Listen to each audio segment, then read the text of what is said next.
Hey there, educational rock stars. If you've ever felt like the Lone Ranger at the teaching rodeo, then this episode is your backstage pass to becoming the headline act. Today, we're diving into one of the hottest topics in education, engagement. Trust me, I've been there, tackling everything from yawning faces to distracted doodlers. But guess what? There is a way to turn your classroom into a vibrant learning stage. We're about to explore 4 amazing levels of engagement: drama, situation, choice, and opportunity. Buckle up because your teaching journey is about to get a major upgrade.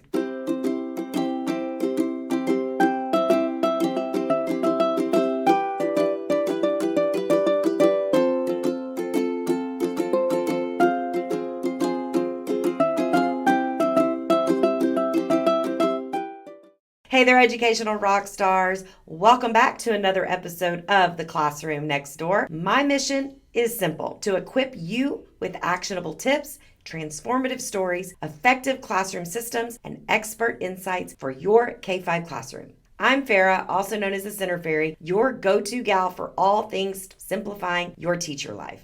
Each episode deep dives into key facets of the teaching experience, from lesson planning and classroom management to student engagement and professional growth. If you're new here, make sure you hit that like button, that subscribe button, and click that bell so that you never miss out when I go live or drop a brand new video. Today, we're diving into the hot topic of engagement, so whether you're sipping coffee at home or binge watching while prepping your lessons, crank up the volume and get ready for a dose of inspiration and empowerment. Let's dive in. Welcome back, educational rock stars. I am so excited to be joining you here for another episode of it's not the Teaching Made Easy podcast anymore, the Teaching Made Easy show episode or whatever. Yeah, that's right. Did you notice in the intro that we have a whole new brand for the show? Whether you're watching us on YouTube, listening to us on the podcast, or watching over on Facebook, we have a whole new brand to the show. And with that branding comes a whole new mission. Listen, I have been doing this show for the last 4 years, and this is the start of season 5. We are so excited to be coming into our 5th season, and we really stepped back and I really started thinking, and with the team here at FHE, we started thinking about what we really wanted to be able to do for teachers. Now, we've heard from so many of you how our episodes, keeping them short and sweet, have really helped you in your classroom and simplifying your teacher life. And that's not going to change. But one of the things that has always been something that I've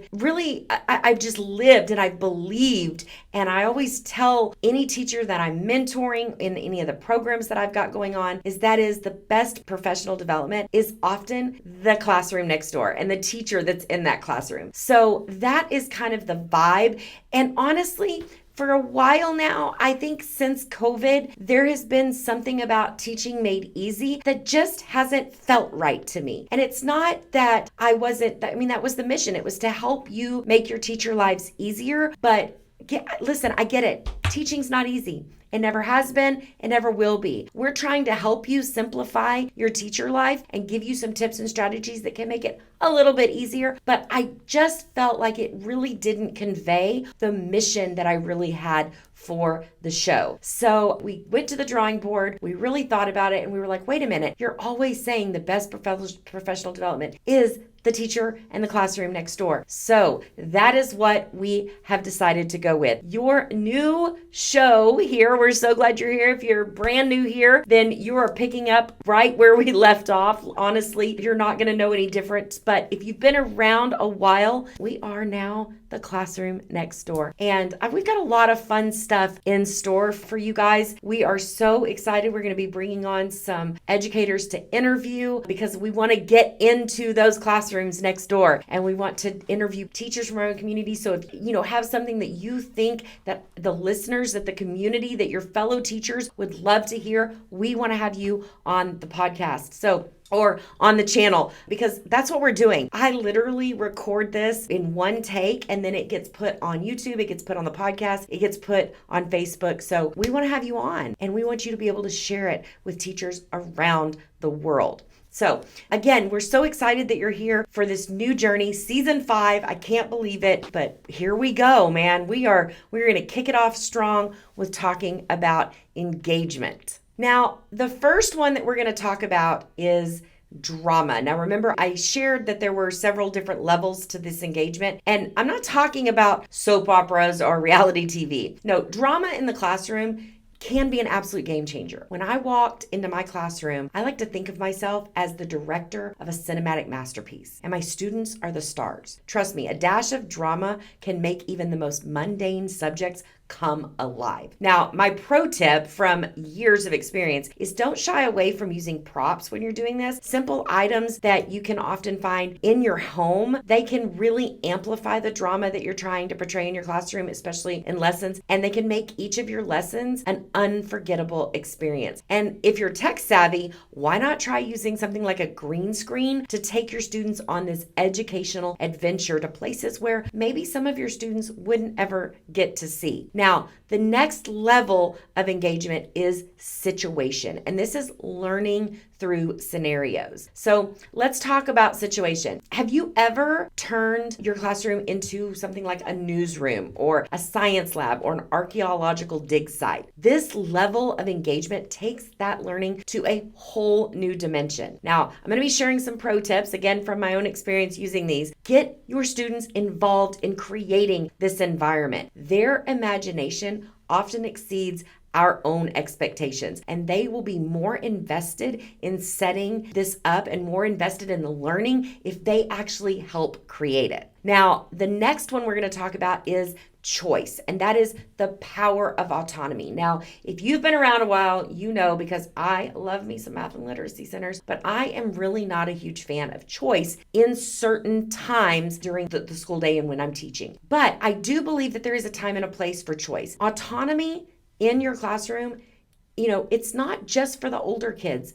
Younger students can have choice too. And giving them the power to choose their assignments or a project or topics or how they show their work can work wonders for their engagement and their self-confidence. Now, a pro tip is if you want to use a choice board. Again, I'm not a fan of these during centers. Let me say that again. I'm not a fan of these during centers. But if you want to use something like a choice board that gives students something to select from, let's say you've got an activity and you want to give them a choice in how they're going to show their learning. Maybe you're teaching about fractions and they're doing some sort of activity. They've got to show their learning, but you're going to give them like 2 or 3 different ways that they can practice and show that learning, and they get to choose which one it's going to be. Maybe you're going to give them a couple different ways to choose the assessment that you're going to give to them based on their learning styles. There's nothing wrong with this, so long as they're actually still having to produce the end at the end, they're producing the same result, right? Now, you can also let them apply for like classroom roles in the classroom. It can be something as simple as that, giving away classroom jobs, and let them apply for them. This is bringing the real world into your classroom, and it can boost their engagement. It can boost overall passion for whatever it is that's going on in your classroom and the learning, and giving them a choice in this. One of my favorite things to do was to have class jobs, and my students actually had to apply for them and they had to interview for them. And then throughout the year, when things would come up, if somebody wasn't necessarily doing their job well, then somebody else might want that job. They could come in and interview it. And several times a year, I'd be like, okay, well, I think it's time maybe for a new line leader. And so I'm going to be interviewing for this position. It was also an opportunity for whoever had that position to maybe interview and explain why they should be able to keep their job and why they're going to do better, right? So I loved giving the choice of different things in my classroom. Just make sure that it's during appropriate times. Now, the next level is opportunity, and this really is the gateway to your students' passions. When we think about opportunity, this level of engagement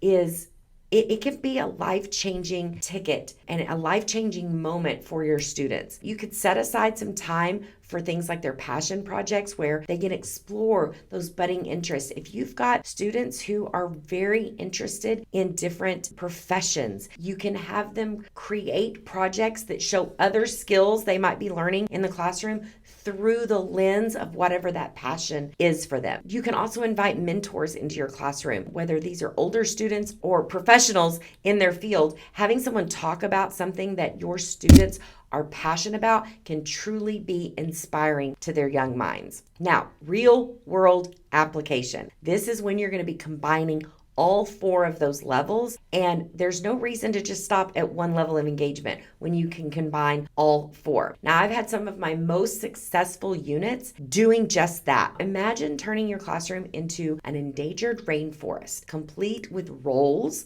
for each student as biologists, conservationists, and a Save the Forest campaign to boot. Trust me, the engagement is going to go through the roof.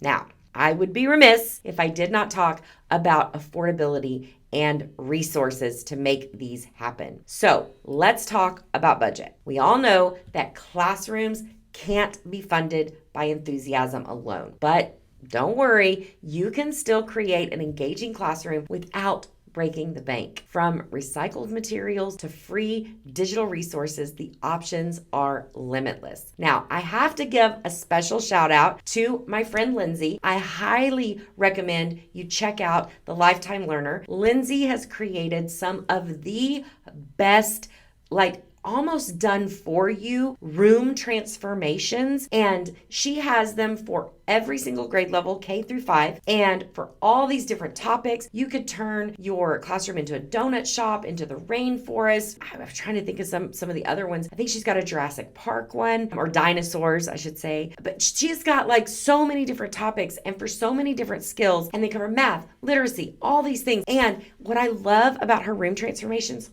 is they are so simple, and she gives you literally a shopping list of things that you can find in your own home, or you may already have in your classroom, or you can easily jot down to the Dollar Tree and pick up for just pennies, really, in the grand scheme of things. And if you start putting together kits that can be used over and over every year, it's amazing. She gives you step by step how to set things up. So make sure you go check out Lindsay from the Lifetime Learner and check out her low prep room transformations. We will leave a link to her shop and her website in the description and show notes. Now, listen, I love unlocking the mysteries of engagement. I know it is one of those things that just every teacher struggles with. I get it. I remember what a struggle it was when you're tired and your students are tired and you're just I just want to up their level of engagement, and you're just not sure how. Maybe you're not the type of teacher who wants to stand on desks or sing songs or do all the things, the crazy things, play a bunch of music and get them up and dancing. Something like just simply turning your classroom into a rainforest might be something that you could do, especially if you could do it really inexpensively. Remember, it's not about what you have, but it's about how creative you can get with what you have. Okay? So until next time, keep making those classrooms magical and keep being educational rock stars. And I'll catch you in the next episode. Now, if you're looking for more tips, strategies, and simple systems to take into your classroom to make your teacher life easier, check out the videos on your screen. Thanks for watching, and keep being an educational rock star.